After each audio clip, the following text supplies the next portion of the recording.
ನಗರದಲ್ಲಿಯೇ ನೀವು ಯಾರಲ್ಲಿ ವಿಶ್ವಾಸವಿಟ್ಟಿದ್ದೀರಿ ಅವರನ್ನ ಶಿಲುಬೆಗೇರಿಸಿದರು, ಮೂದಳಿಸಿದರು, ಹೀಯಾಳಿಸಿದರು.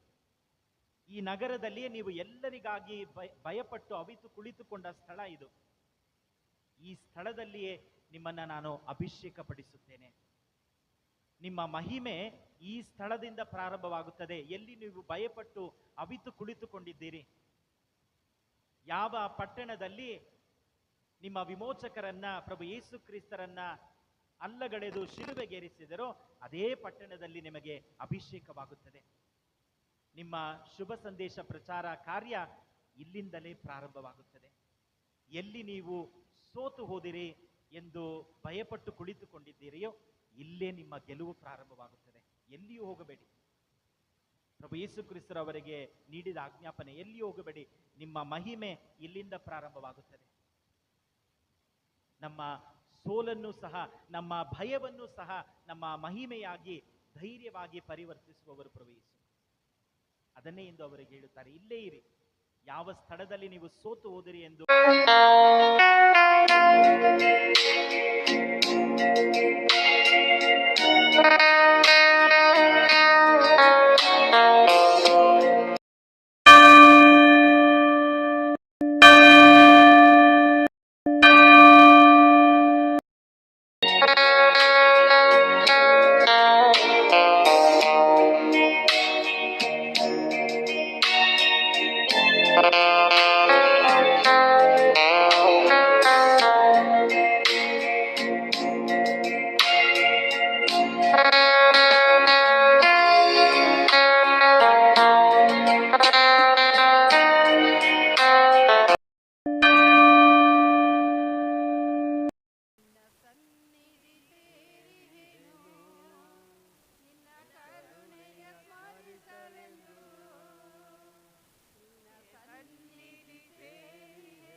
ಪಿತನ ಮತ್ತು ಸುತನ ಮತ್ತು ಪವಿತ್ರಾತ್ಮರ ನಾಮದಲ್ಲಿ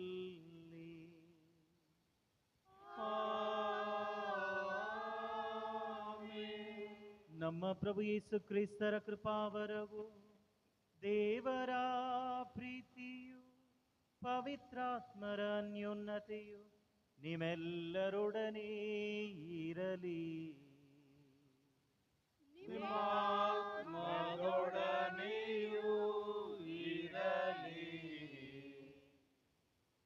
ಕ್ರಿಸ್ತರಲ್ಲಿ ನನ್ನ ಆತ್ಮೀಯ ಸಹೋದರ ಸಹೋದರಿಯರೇ, ಪ್ರೀತಿಯ ಮಕ್ಕಳೇ, ನಿಮ್ಮೆಲ್ಲರನ್ನ ಪ್ರೀತಿಯಿಂದ ಈ ದಿವ್ಯ ಬಲಿಗೆ ಸ್ವಾಗತಿಸುತ್ತೇನೆ.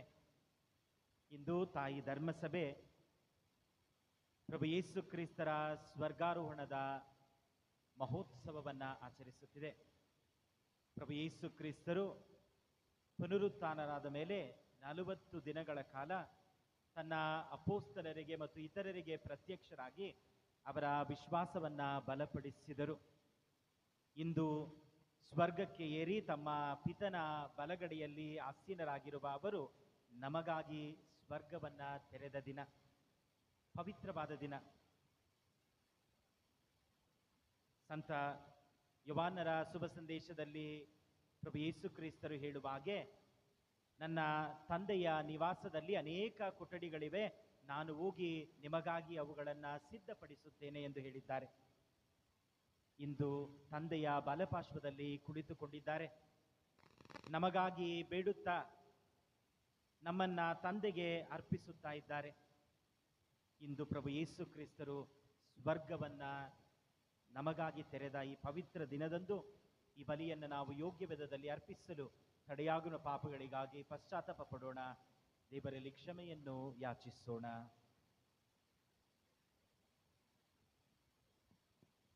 ಸರ್ವಶಕ್ತ ದೇವರಿಗೂ ಪ್ರೇಷಿತರ ಕಾರ್ಯಕಲಾಪಗಳಿಂದ ವಾಚನ. ಸನ್ಮಾನ್ಯ ಥೆಯೋಫಿಲನೆ, ಯೇಸು ಸ್ವರ್ಗಕ್ಕೆ ಆರೋಹಣವಾದ ದಿನದವರೆಗೆ ಮಾಡಿದ ಕಾರ್ಯಗಳನ್ನು, ನೀಡಿದ ಬೋಧನೆಗಳನ್ನು ಕುರಿತು ನನ್ನ ಮೊದಲನೆಯ ಪುಸ್ತಕದಲ್ಲಿ ಬರೆದಿದ್ದೇನೆ. ಸ್ವರ್ಗಾರೋಹಣಕ್ಕೆ ಮೊದಲು ಪ್ರೇಷಿತರನ್ನಾಗಿ ತಾವು ಆರಿಸಿಕೊಂಡಿದ್ದವರಿಗೆ ಪವಿತ್ರಾತ್ಮರವರ ಮುಖಾಂತರ ಉಪದೇಶ ಮಾಡಿದರು. ತಮ್ಮ ಮರಣದ ನಂತರ ಅವರು 40 ದಿನಗಳವರೆಗೆ ಆ ಪ್ರೇಷಿತರಿಗೆ ಪ್ರತ್ಯಕ್ಷರಾದರು. ತಾವು ಜೀವಂತವಾಗಿರುವುದನ್ನು ವಿವಿಧ ರೀತಿಯಲ್ಲಿ ಸ್ಪಷ್ಟಪಡಿಸಿದರು. ದೇವರ ಸಾಮ್ರಾಜ್ಯವನ್ನು ಕುರಿತು ಅವರಿಗೆ ಬೋಧಿಸಿದರು. ಒಮ್ಮೆ ಅವರೆಲ್ಲರೂ ಒಂದುಗೂಡಿದ್ದ ಸಂದರ್ಭದಲ್ಲಿ, ನೀವು ಜೆರುಸಲೇಮನ್ನು ಬಿಟ್ಟು ಹೋಗಬೇಡಿ, ನಾನು ನಿಮಗೆ ತಿಳಿಸಿದಂತೆ ನನ್ನ ಪಿತನು ವಾಗ್ದಾನ ಮಾಡಿರುವ ವರಕ್ಕಾಗಿ ಕಾದುಕೊಂಡಿರಿ. ಏಕೆಂದರೆ ಯೋಹಾನನು ನೀರಿನಿಂದ ಸ್ನಾನದೀಕ್ಷೆ ಕೊಡುತ್ತಿದ್ದನು, ಆದರೆ ಇನ್ನು ಕೆಲವೇ ದಿನಗಳಲ್ಲಿ ನೀವು ಪವಿತ್ರಾತ್ಮರವರಿಂದ ದೀಕ್ಷಾ ಸ್ನಾನ ಪಡೆಯುವಿರಿ ಎಂದು ಆಜ್ಞಾಪಿಸಿದರು. ಮತ್ತೊಮ್ಮೆ ಯೇಸು ತಮ್ಮೊಡನೆ ಇದ್ದಾಗ ಪ್ರೇಷಿತರು, ಪ್ರಭು, ನೀವು ಇದೀಗಲೇ ಇಸ್ರಾಯೇಲ್ ಜನರ ರಾಜ್ಯವನ್ನು ಪುನರ್ಸ್ಥಾಪಿಸುವಿರೋ ಎಂದು ಕೇಳಿದರು. ಯೇಸು ಪ್ರತ್ಯುತ್ತರವಾಗಿ, ಸಮಯ ಸಂದರ್ಭಗಳು ನನ್ನ ಪಿತನ ಸ್ವಾಧೀನದಲ್ಲಿವೆ, ಅವುಗಳನ್ನು ತಿಳಿಯುವುದು ನಿಮ್ಮ ಕೆಲಸವಲ್ಲ. ಆದರೆ ಪವಿತ್ರಾತ್ಮರವರು ನಿಮ್ಮ ಮೇಲೆ ಬಂದಾಗ ನೀವು ಶಕ್ತಿಯುತರಾಗುವಿರಿ. ಆಗ ನೀವು ಜೆರುಸಲೇಮಿನಲ್ಲೂ, ಜುದೇಯದಲ್ಲೂ, ಸಮಾರಿಯದಲ್ಲೂ, ಭೂಲೋಕದ ಕಟ್ಟ ಕಡೆಯವರೆಗೂ ನನಗೆ ಸಾಕ್ಷಿಗಳಾಗಿರುವಿರಿ ಎಂದರು. ಇದನ್ನು ಹೇಳಿದ ಮೇಲೆ ಪ್ರೇಷಿತರು ನೋಡುತ್ತಿದ್ದಂತೆಯೇ ಯೇಸು ಸ್ವರ್ಗಾರೋಹಣರಾದರು. ಮೇಘವೊಂದು ಕವಿದು ಅವರನ್ನು ಕಣ್ಮರೆ ಮಾಡಿತು. ಹೀಗೆ ಮೇಲೇರುತ್ತಿದ್ದ ಯೇಸುವನ್ನು ನೋಡುತ್ತಿದ್ದ ಪ್ರೇಷಿತರ ದೃಷ್ಟಿ ಇನ್ನೂ ಆಕಾಶದತ್ತ ನಾಟಿತ್ತು. ಆಗ ಬಿಳಿಯ ವಸ್ತ್ರ ಧರಿಸಿದ್ದ ವ್ಯಕ್ತಿಗಳಿಬ್ಬರು ಇದ್ದಕ್ಕಿದ್ದಂತೆ ಅವರ ಪಕ್ಕದಲ್ಲಿ ನಿಂತರು. ಗಲಿಲೇಯದ ಜನರೇ, ನೀವು ಆಕಾಶವನ್ನು ದಿಟ್ಟಿಸಿ ನೋಡುತ್ತಾ ನಿಂತಿರುವುದೇಕೆ? ಸ್ವರ್ಗಾರೋಹಣರಾದ ಈ ಯೇಸು ನಿಮ್ಮ ಬಳಿಯಿಂದ ಹೇಗೆ ಸ್ವರ್ಗಕ್ಕೆ ಏರಿ ಹೋಗುವುದನ್ನು ಕಂಡಿರೋ, ಹಾಗೆಯೇ ಅವರು ಹಿಂದಿರುಗಿ ಬರುವರು ಎಂದು ಹೇಳಿದರು. ಪ್ರಭುವಿನ ವಾಕ್ಯ. ದೇವರಿಗೆ ಕೃತಜ್ಞತೆ ಸಲ್ಲಲಿ. ಏರಿದನು ಪ್ರಭು ಜಯ ಜಯಕಾರದೊಂದಿಗೆ, ಆರೋಹಣನಾದನು.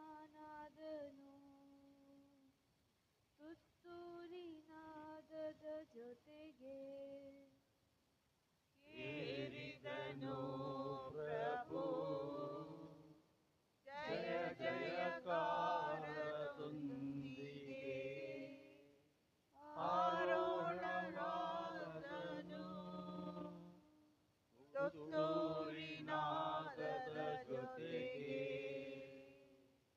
ಸರ್ವ ಜನಾಂಗಗಳೇ ಚಪ್ಪಾಳೆ ಹೊಡೆಯಿರಿ, ಸರ್ವೇಶ್ವರನಿಗೆ ಜಯ ಜಯ ಘೋಷ ಮಾಡಿರಿ. ಪರಾತ್ಪರರಾದ ಪ್ರಭು ಘನ ಗಂಭೀರನು, ಪ್ರಪಂಚಕ್ಕೆಲ್ಲ ರಾಜಾಧಿರಾಜನು. ಏರಿದನು ಪ್ರಭು ಜಯ ಜಯಕಾರದೊಂದಿಗೆ, ಆರೋಹಣನಾದನು ತುತ್ತೂರಿನಾದದ ಜೊತೆಗೆ. ಏರಿದನು ಪ್ರಭು ಜಯ ಜಯಕಾರದೊಂದಿಗೆ, ಆರೋಹಣವಾದನು ತುತ್ತೂರಿ ನಾದದ ಜೊತೆಗೆ. ಕೀರ್ತಿಸಿರಿ ನಮ್ಮ ದೇವನನ್ನು ಸಂಕೀರ್ತಿಸಿರಿ, ಕೀರ್ತಿಸಿರಿ ನಮ್ಮ ರಾಜನನ್ನು ಸಂಕೀರ್ತಿಸಿರಿ. ಏರಿದನು ಪ್ರಭು ಜಯ ಜಯಕಾರದೊಂದಿಗೆ, ಆರೋಹಣವಾದನು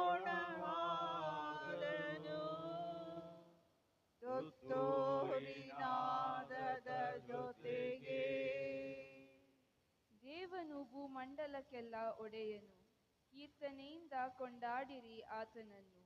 ವಹಿಸಿಕೊಂಡನು ದೇವನು ಸರ್ವಾಧಿಪತ್ಯ, ಅಲಂಕರಿಸಿಹನು ತನ್ನ ಪೂಜ್ಯ ಗದ್ದುಗೆಯ. ಏರಿದನು ಪ್ರಭು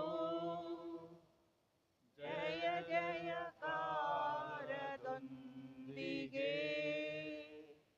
ಆರೋಹಣವಾದನು ತುತ್ತೂರಿನಾದದ ಜೊತೆಗೆ. ಪೌಲನು ಎಫೆಸರಿಗೆ ಬರೆದ ಪತ್ರದಿಂದ ವಾಚನ. ಸಹೋದರರೇ, ನಮ್ಮ ಪ್ರಭು ಯೇಸು ಕ್ರಿಸ್ತರ ದೇವರು, ಮಹಿಮಾನ್ವಿತ ತಂದೆಯೂ ಆದವರು ನಿಮಗೆ ಜ್ಞಾನವನ್ನು ವಿವೇಚನೆಯನ್ನು ನೀಡುವ ಆತ್ಮವನ್ನು ದಯಪಾಲಿಸಲಿ. ತಮ್ಮನ್ನು ಸಂಪೂರ್ಣವಾಗಿ ಅರಿತುಕೊಳ್ಳುವ ವರವನ್ನು ಈಯಲಿ ಎಂದು ಪ್ರಾರ್ಥಿಸುತ್ತೇನೆ. ದೇವರು ನಿಮ್ಮ ಮನೋನೇತ್ರಗಳನ್ನು ತೆರೆಯಲಿ, ಅವರ ಬೆಳಕು ನಿಮಗೆ ಕಾಣುವಂತೆ ಆಗಲಿ. ಹೀಗೆ ಅವರು ಕರೆದಿರುವ ಜನರಿಗೆ ಲಭಿಸುವ ಭರವಸೆಯ ಭಾಗ್ಯ ಎಂಥದೆಂದು, ದೇವಜನರಿಗೆ ಕಾಯ್ದಿರಿಸಿರುವ ಸ್ವಾಸ್ಥ್ಯ ಸಂಪತ್ತು ಎಂಥದೆಂದು ನೀವು ಅರಿತುಕೊಳ್ಳಬೇಕು. ಕ್ರೈಸ್ತ ವಿಶ್ವಾಸಿಗಳಾದ ನಮ್ಮಲ್ಲಿ ದೇವರು ಸಾಧಿಸಿರುವ ಮಹತ್ ಕಾರ್ಯಗಳು ಎಷ್ಟು ಶಕ್ತಿಯುತವಾಗಿದ್ದವು ಎಂಬುದು ನಿಮಗೆ ಮನದಟ್ಟಾಗಬೇಕು. ಈ ಮಹಿಮಾ ಶಕ್ತಿಯಿಂದಲೇ ದೇವರು ಯೇಸು ಕ್ರಿಸ್ತರನ್ನು ಮರಣದಿಂದ ಎಬ್ಬಿಸಿದರು. ಸಕಲ ಅಧಿಕಾರ, ಆಧಿಪತ್ಯ, ಪ್ರಭಾವ ಮತ್ತು ಪ್ರಭುತ್ವ ಇದೆಲ್ಲವುಗಳ ಮೇಲೆ ಯೇಸು ಕ್ರಿಸ್ತರೇ ಆಡಳಿತ ನಡೆಸುವಂತೆ ಸ್ವರ್ಗಲೋಕದಲ್ಲಿ ಅವರನ್ನು ತಮ್ಮ ಬಲಗಡೆಯಲ್ಲಿ ಆಸೀನರಾಗಿಸಿದ್ದಾರೆ. ಹೀಗೆ ಇಹದಲ್ಲೂ ಪರದಲ್ಲೂ ಕೀರ್ತಿ ಗಳಿಸಿದವರೆಲ್ಲರಿಗಿಂತಲೂ ಯೇಸು ಕ್ರಿಸ್ತರ ಮಹಿಮೆಯೇ ಸರ್ವ ಶ್ರೇಷ್ಠವಾದುದು. ದೇವರು ಸಮಸ್ತವನ್ನು ಯೇಸು ಕ್ರಿಸ್ತರ ಪಾದದಡಿಯಲ್ಲಿರಿಸಿ ಅವರನ್ನು ಧರ್ಮಸಭೆಯ ಶಿರಸ್ಸನ್ನಾಗಿ ನೇಮಿಸಿದ್ದಾರೆ. ಧರ್ಮಸಭೆಯೇ ಯೇಸು ಕ್ರಿಸ್ತರ ದೇಹ. ಎಲ್ಲವನ್ನು ಎಲ್ಲ ವಿಧದಲ್ಲೂ ಪೂರೈಸುವ ತಾನಿಗೆ ಅದು ಪರಿಪೂರ್ಣಗೊಳ್ಳುವುದಾಗಿದೆ. ಪ್ರಭುವಿನ ವಾಕ್ಯ. ದೇವರಿಗೆ ಕೃತಜ್ಞತೆ ಸಲ್ಲಲಿ.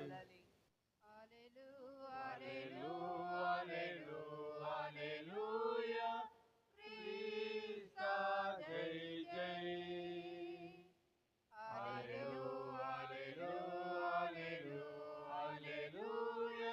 ಕ್ರಿಸ್ತ ಜೈ ಜೈ.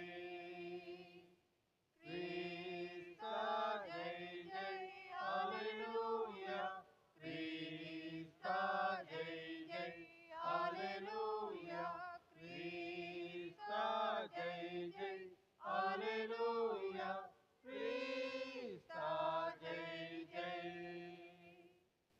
Alleluia alleluia.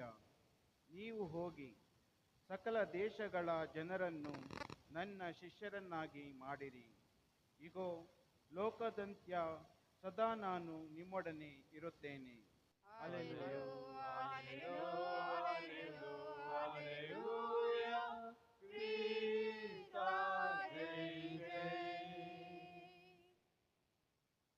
ಪ್ರಭು ನಿಮ್ಮೊಡನೆ ಇರಲಿ.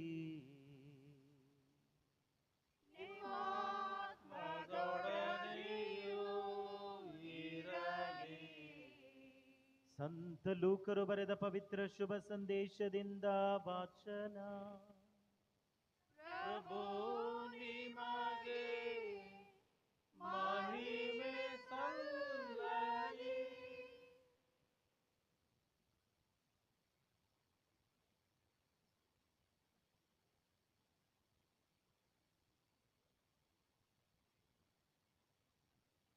ಕಾಲದಲ್ಲಿ ಯೇಸು ಸ್ವಾಮಿ ತಮ್ಮ ಶಿಷ್ಯರಿಗೆ ಹೀಗೆಂದರು.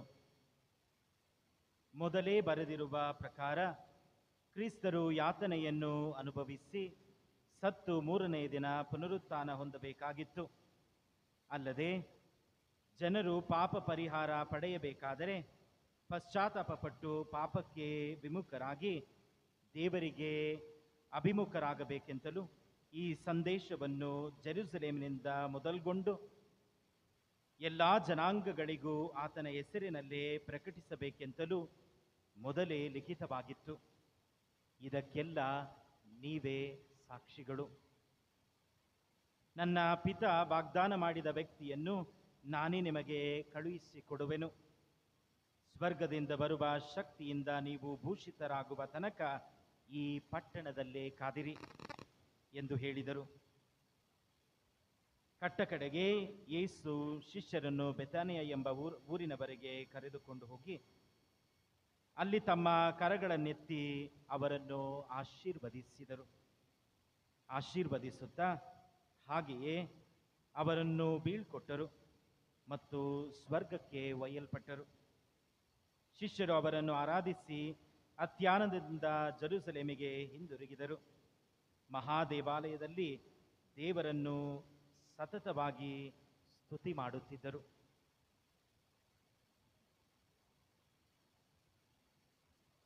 ಪ್ರಭು ಕ್ರಿಸ್ತರ ಶುಭ ಸಂದೇಶ.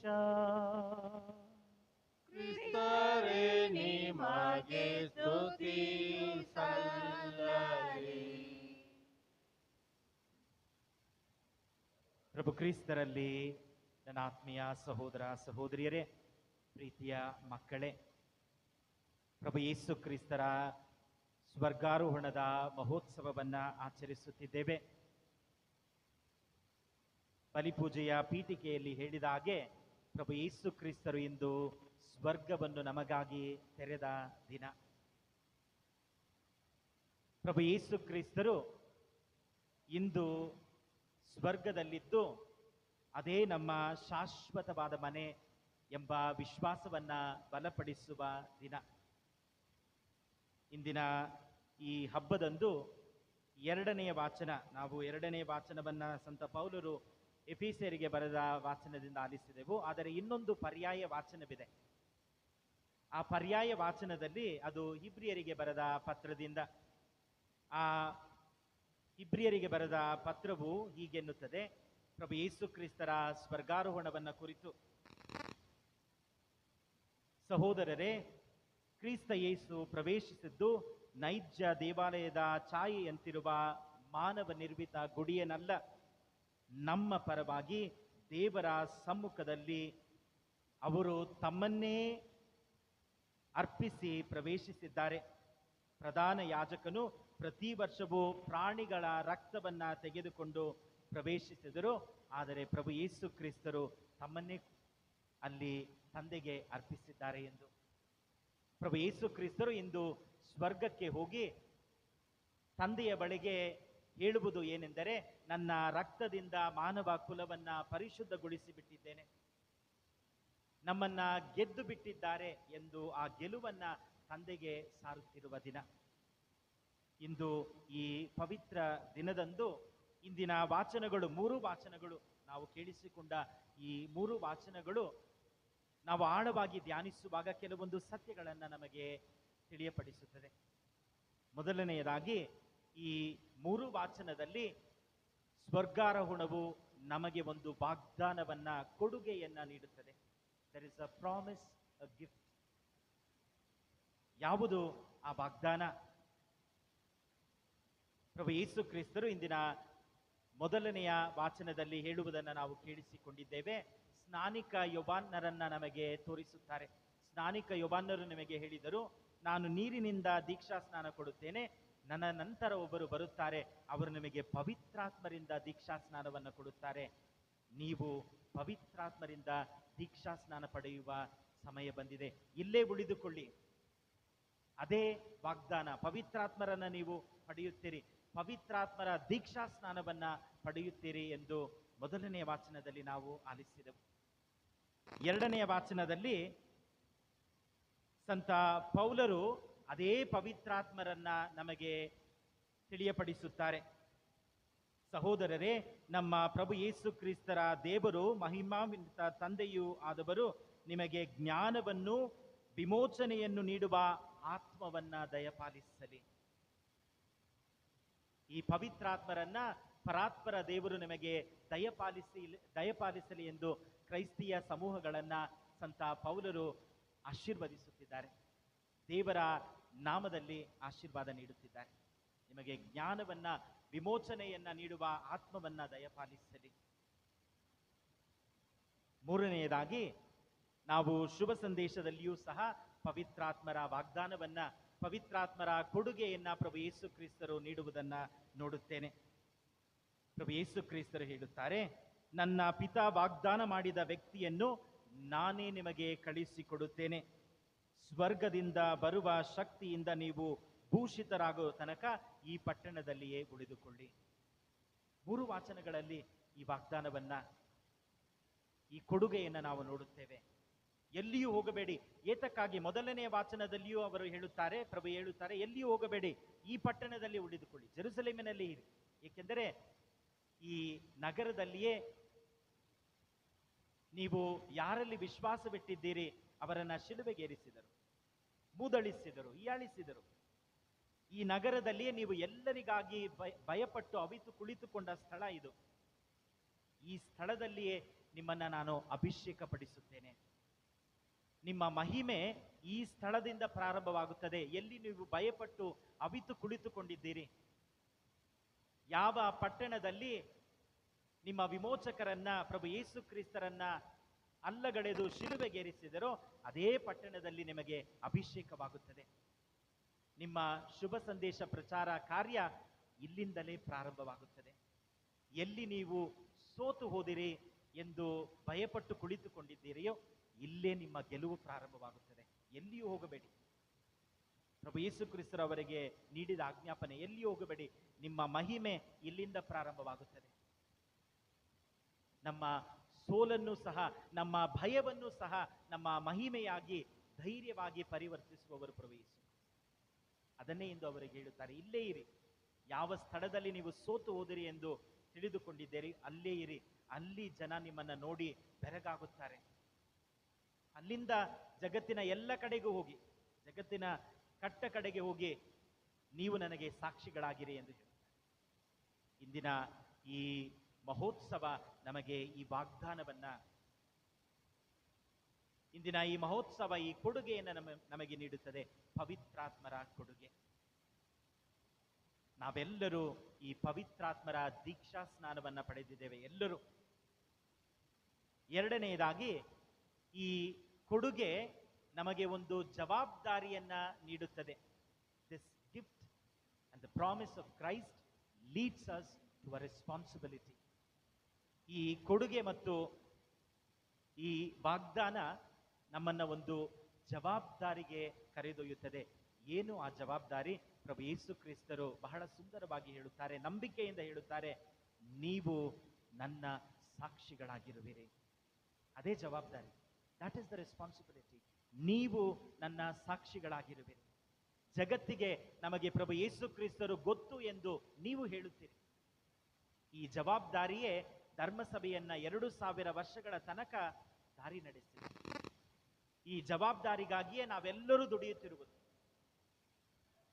ಇದು ಬರೀ ಅಪೋಸ್ತಲರ ಜವಾಬ್ದಾರಿ ಅಲ್ಲ, ಸಂತರುಗಳ ಜವಾಬ್ದಾರಿ ಅಲ್ಲ, ಯಾಜಕರ ಅಥವಾ ತಮ್ಮನ್ನೇ ಅರ್ಪಿಸಿಕೊಂಡವರ ಜವಾಬ್ದಾರಿ ಮಾತ್ರವಲ್ಲ. ಯಾರೆಲ್ಲ ಪವಿತ್ರಾತ್ಮರಿಂದ ದೀಕ್ಷಾ ಸ್ನಾನವನ್ನ ಪಡೆದಿದ್ದೇವೆಯೋ ಅವರೆಲ್ಲರ ಜವಾಬ್ದಾರಿ. ಹಾಗಾದರೆ ನಾವು ಪ್ರತಿಯೊಬ್ಬರು ಪವಿತ್ರಾತ್ಮರ ದೀಕ್ಷಾ ಸ್ನಾನವನ್ನ ಪಡೆದುಕೊಂಡು we are all baptized by the Holy Spirit. ನಮ್ಮ ಜವಾಬ್ದಾರಿ ಪ್ರಭು ಯೇಸು ಕ್ರಿಸ್ತರಿಗೆ ಸಾಕ್ಷಿಗಳಾಗಿರುವುದು. ಎಲ್ಲೇ ಇರಲಿ, ನಾವು ಏನನ್ನೇ ಮಾಡುತ್ತಿರಲಿ, ನಾವು ಪ್ರಭು ಯೇಸು ಕ್ರಿಸ್ತರ ಸಾಕ್ಷಿಗಳು. ನಾವು ಪ್ರಭು ಯೇಸು ಕ್ರಿಸ್ತರನ್ನ ಪ್ರತಿಬಿಂಬಿಸುವವರು. ನಾವು ಪ್ರಭು ಯೇಸು ಕ್ರಿಸ್ತರ ಶುಭ ಸಂದೇಶವನ್ನ ಸಾರುವವರು. ಈ ಕೊಡುಗೆ, ಈ ಪವಿತ್ರಾತ್ಮರು ಯಾರನ್ನ ಪ್ರಭು ಯೇಸು ಕ್ರಿಸ್ತ ನಮಗೆ ವಾಗ್ದಾನ ಮಾಡಿದರೋ ಅವರು ನಮಗೆ ಒಂದು ಜವಾಬ್ದಾರಿಯನ್ನ ಕೊಡುತ್ತಾರೆ. ಈ ಜವಾಬ್ದಾರಿ ನಮಗೆ ಒಂದು ನಿರೀಕ್ಷೆಯನ್ನ, ನಂಬಿಕೆಯನ್ನ ಕೊಡುತ್ತದೆ. ಈ ಮೂರು ಎಷ್ಟೊಂದು ನಿಕಟವಾಗಿ ಸಂಬಂಧಗೊಂಡಿದೆ ನೋಡಿ. ಒಂದು ಕೊಡುಗೆ, ಆ ಕೊಡುಗೆ ನಮಗೆ ಒಂದು ಜವಾಬ್ದಾರಿಯನ್ನ ಕೊಡುತ್ತದೆ. ಆ ಜವಾಬ್ದಾರಿ ನಮಗೆ ಒಂದು ನಂಬಿಕೆಯನ್ನ ಬಲಪಡಿಸುತ್ತದೆ. ಏನಾ ನಂಬಿಕೆ? ಇಂದಿನ ಮೊದಲನೆಯ ವಾಚನದಲ್ಲಿ ನಾವು ಕೇಳಿಸಿಕೊಂಡೆವು.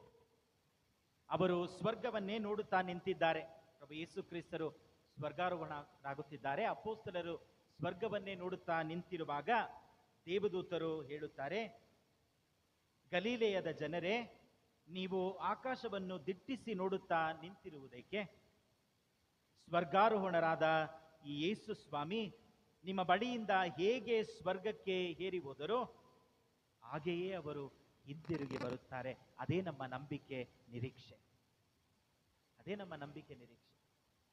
ಏತಕ್ಕಾಗಿ ಇಲ್ಲೇ ಸ್ವರ್ಗವನ್ನ ದಿಟ್ಟಿಸಿ ನೋಡುತ್ತಿದ್ದೀರಿ? ಅವರು ನಿಮ್ಮನ್ನ ಬಿಟ್ಟು ಹೋಗಲಿಲ್ಲ. ನಿಮಗೆ ವಾಗ್ದಾನಿತ ಪವಿತ್ರಾತ್ಮರನ್ನ ನೀಡಿದ್ದಾರೆ, ನಿಮ್ಮ ವಿಶ್ವಾಸವನ್ನ ಬಲಪಡಿಸಿದ್ದಾರೆ. ಅವರು ಮರಳಿ ಬರುತ್ತಾರೆ. ಹೋಗಿ ಶುಭ ಸಂದೇಶವನ್ನ ಸಾರಿರಿ. ಆದ್ದರಿಂದಲೇ ಪ್ರತಿ ಬಲಿ ಪೂಜೆಯಲ್ಲಿಯೂ ನಾವು ಇದನ್ನು ಹೇಳುತ್ತೇವೆ, ನೀವು ಮರಳಿ ಬರುವ ತನಕ ನಿಮ್ಮ ಯಾತನೆಯನ್ನ, ಮರಣವನ್ನ, ಪುನರುತ್ಥಾನವನ್ನ ನಾವು ಸಾರಿ ಸಾಕ್ಷಿಗಳಾಗಿರುತ್ತೇವೆ. ಪ್ರತಿ ಬಲಿ ಪೂಜೆಯಲ್ಲಿ ಅದೇ ನಮ್ಮ ವಿಶ್ವಾಸ. ನಮ್ಮ ವಿಶ್ವಾಸದ ಪರಮ ರಹಸ್ಯ ಎಂದು ಹೇಳುವಾಗ ಅದನ್ನೇ ಹೇಳುತ್ತೇವೆ. ಪ್ರಭುವೇ, ನೀವು ಮರಳಿ ಬರುವ ತನಕ ಈ ನಿಮ್ಮ ಶುಭ ಸಂದೇಶಕ್ಕೆ, ನಿಮ್ಮ ಮರಣಕ್ಕೆ, ನಿಮ್ಮ ಪುನರುತ್ಥಾನಕ್ಕೆ ನಾವು ಸಾಕ್ಷಿಗಳಾಗಿ ನಿರೀಕ್ಷೆಯಿಂದ ಕಾಯುತ್ತಿದ್ದೇವೆ. ಇಂದು ಈ ಮೂರು ಸತ್ಯಗಳನ್ನ ಈ ಮಹೋತ್ಸವ ನಮಗೆ ತಿಳಿಯಪಡಿಸುತ್ತದೆ. ಒಂದು ವಾಗ್ದಾನ, a promise that leads us to a responsibility. ಈ ವಾಗ್ದಾನ ನಮ್ಮನ್ನು ಒಂದು ಜವಾಬ್ದಾರಿಗೆ ಕರೆದುಕೊಂಡು ಹೋಗುತ್ತದೆ. ಆ ಜವಾಬ್ದಾರಿ ನಮ್ಮ ನಂಬಿಕೆಯನ್ನ ಬಲಪಡಿಸುತ್ತದೆ. ಪ್ರಭು ಯೇಸು ಕ್ರಿಸ್ತರು ಮರಳಿ ಬರುತ್ತಾರೆ ಎಂಬ ನಂಬಿಕೆ. ಅವರು ನಮ್ಮನ್ನು ಬಿಟ್ಟು ಹೋಗಲಿಲ್ಲ. ಆದ್ದರಿಂದಲೇ ಪ್ರಭು ಯೇಸು ಕ್ರಿಸ್ತರನ್ನ ಇಂದಿಗೂ ಅವರ ಪ್ರಸನ್ನತೆಯನ್ನ ತಾಯಿ ಧರ್ಮಸಭೆ ಕೊಂಡಾಡುತ್ತಲೇ ಇದೆ. ಅವರು ಮರಳಿ ಬರುವಾಗ ನಮ್ಮನ್ನ ಅವರು ಸಾಕ್ಷಿಗಳಾಗಿ ನೋಡಬೇಕು. ಮರಳಿ ಬರುವಾಗ ನಾವು ಅವರ ಮುಂದೆ ಹೋಗಿ ನಿಲ್ಲುವಾಗ ಅವರು ನಮ್ಮನ್ನ ನೋಡಿ ಮೆಚ್ಚಿಕೊಳ್ಳಬೇಕು. ಆದ್ದರಿಂದ ಈ ಮಹೋತ್ಸವ ನಮಗೆ ನೀಡುವ ಭರವಸೆ ಇಂದು, ಎಲ್ಲಿ ನಾವು ಸೋತು ಹೋಗಿದ್ದೇವೆ ಎಂದು ನೆನೆದುಕೊಳ್ಳುತ್ತೇವೆಯೋ ಅಲ್ಲಿ ನಮ್ಮ ಮಹಿಮೆಯನ್ನ ಇಂದು ಪ್ರಾರಂಭಿಸುತ್ತಾರೆ. ಇಲ್ಲೇ ಇರಿ, ಎಲ್ಲಿ ಹೋಗಬೇಡಿ. ಎಲ್ಲಿ ನೀವು ಸೋತಿದ್ದೀರಿ, ಭಯಪಡುತ್ತಿದ್ದೀರಿ ಎಂದು ನೀವು ಹೆದರುತ್ತಿದ್ದೀರಿ, ಅಲ್ಲಿ ನಿಮ್ಮ ಮಹಿಮೆ ಇದೆ. ನಾನು ನಿಮಗೆ ಪವಿತ್ರಾತ್ಮರನ್ನ ನೀಡುತ್ತೇನೆ. ಪವಿತ್ರಾತ್ಮರಿಂದ ನೀವು ಭೂಷಿತರಾಗುತ್ತೀರಿ. You will be covered by the power of God. ಪವಿತ್ರಾತ್ಮರಿಂದ ನೀವು ಭೂಷಿತರಾಗುತ್ತೀರಿ. ನಮ್ಮ ಸೋಲು ಗೆಲುವುಗಳಾಗಲಿ, ನಮ್ಮ ಭಯ ನಮ್ಮ ಶಕ್ತಿಯಾಗಲಿ, ಪ್ರಭು ಯೇಸು ಕ್ರಿಸ್ತರಿಗೆ ನಾವೆಲ್ಲರೂ ಸಾಕ್ಷಿಗಳಾಗಲಿ. ಈ ಬಲಿ ನಮ್ಮನ್ನ ದೃಢಪಡಿಸಲಿ. ಪ್ರಭು ಯೇಸು ಕ್ರಿಸ್ತರು ಸ್ವರ್ಗಕ್ಕೆ ಏರಿ ಹೋದ ಈ ದಿನ ಸ್ವರ್ಗವನ್ನ ನಮಗಾಗಿ ತೆರೆದಿದ್ದಾರೆ. ತಮ್ಮನ್ನೇ ನಮಗಾಗಿ ಪಿತನಲ್ಲಿ ಅರ್ಪಿಸಿಕೊಂಡಿದ್ದಾರೆ. ಪಿತನಿಗೆ ಇಂದು ಪ್ರಭು ಯೇಸು ಕ್ರಿಸ್ತರು ಹೇಳುತ್ತಿರುವುದು, ಪ್ರಾಣಿಯ ರಕ್ತದಿಂದಲ್ಲ, ನನ್ನ ರಕ್ತದಿಂದ ಈ ಸಕಲ ವಿಶ್ವವನ್ನ, ಸೃಷ್ಟಿಯನ್ನ ನಾನು ಪವಿತ್ರಗೊಳಿಸಿದ್ದೇನೆ, ನಾನು ಗೆದ್ದು ಬಿಟ್ಟಿದ್ದೇನೆ. Today the Lord is reporting to the Father that he has won the entire universe. ಇಂದು ಅವರು ಎಲ್ಲವನ್ನ ಗೆದ್ದು ಬಿಟ್ಟಿದ್ದಾರೆ ಎಂಬುದನ್ನ ತಂದೆಗೆ ಹೇಳುತ್ತಿದ್ದಾರೆ. ಅದನ್ನೇ ಇಬ್ರಿಯರಿಗೆ ಬರೆದ ಆ ಪರ್ಯಾಯ ವಾಚನದಲ್ಲಿ ನಾವು ನೋಡುತ್ತೇವೆ. ಪ್ರಾಣಿಯ ರಕ್ತವನ್ನಲ್ಲ, ಮಾನವ ನಿರ್ಮಿತ ಗುಡಿಯನ್ನಲ್ಲ, ತಂದೆಯ ಸ್ವರ್ಗವನ್ನ, ತಂದೆಯ ಪ್ರಸನ್ನತೆಯನ್ನ ಅವರು ಇಂದು ಪ್ರವೇಶಿಸಿದ್ದಾರೆ. ಅಲ್ಲಿ ಪ್ರಭು ಯೇಸು ಕ್ರಿಸ್ತರು ನಮಗಾಗಿ ಬೇಡುತ್ತಿದ್ದಾರೆ. ಈ ಮಹೋತ್ಸವ ನಮ್ಮೆಲ್ಲರ ವಿಶ್ವಾಸವನ್ನ, ನಿರೀಕ್ಷೆಯನ್ನ ಬಲಪಡಿಸಲಿ. ಅವರು ಮರಳಿ ಬರುವ ತನಕ ಅವರ ಮರಣವನ್ನ, ಅವರ ಪುನರುತ್ಥಾನವನ್ನ ವಿಶ್ವಾಸದಿಂದ ನಾವೆಲ್ಲರೂ ಸಾರೋಣ.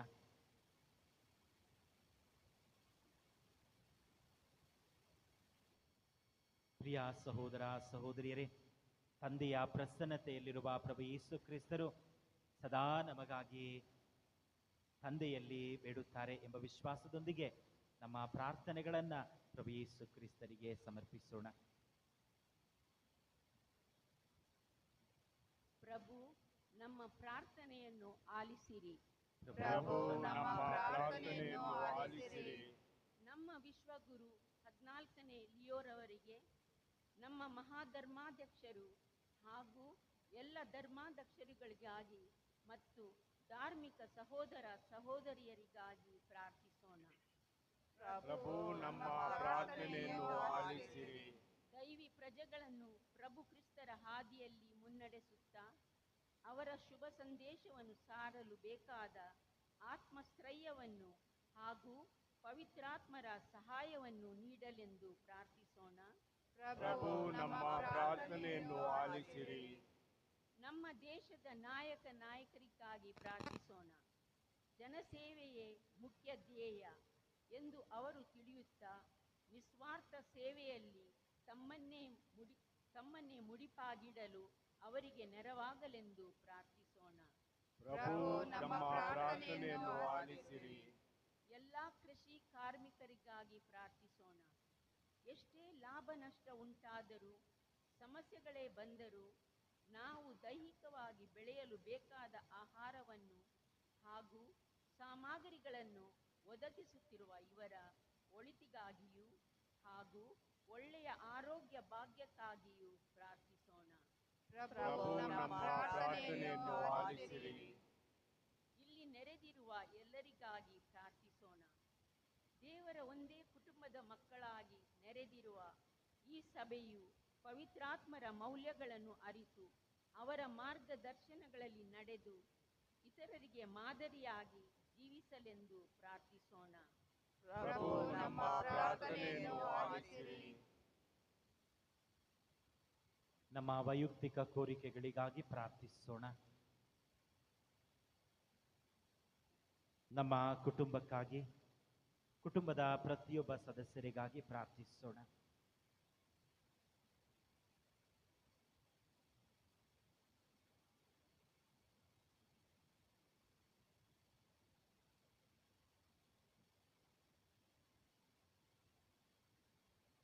ಅನಾರೋಗ್ಯದಿಂದ ನರಳುತ್ತಿರುವ ಎಲ್ಲರಿಗಾಗಿ ಪ್ರಾರ್ಥಿಸೋಣ.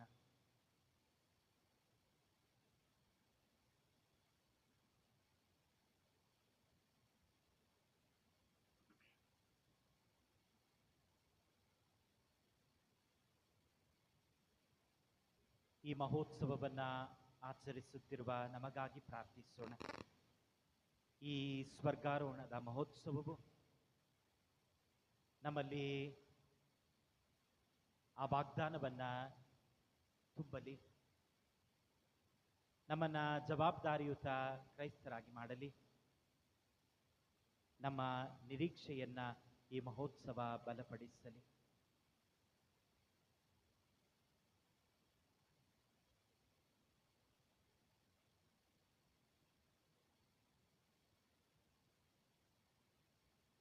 ನಮ್ಮ ಪ್ರಾರ್ಥನೆಗಾಗಿ ಅನೇಕರು ನಮ್ಮಲ್ಲಿ ಕೇಳಿಕೊಂಡಿದ್ದಾರೆ, ಅವರಿಗಾಗಿ ಪ್ರಾರ್ಥಿಸೋಣ.